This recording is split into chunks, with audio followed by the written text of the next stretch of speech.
Garden of Eden, Genesis 2.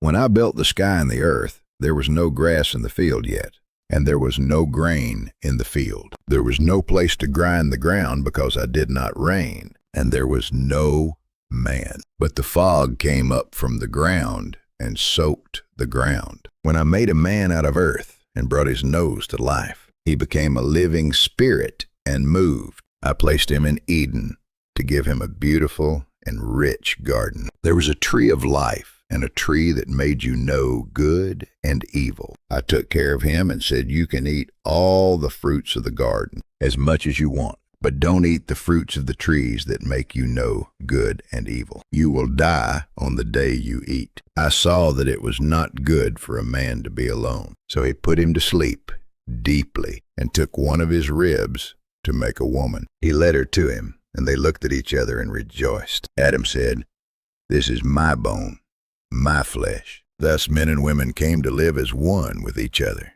and walked with me in the garden, looking at each other without shame. Man was made of earth, but by invigorating God, he became a living being. Our lives belong to God. God gave us abundant freedom, but at the same time gave us one command. This shows how important obedience is in a love relationship.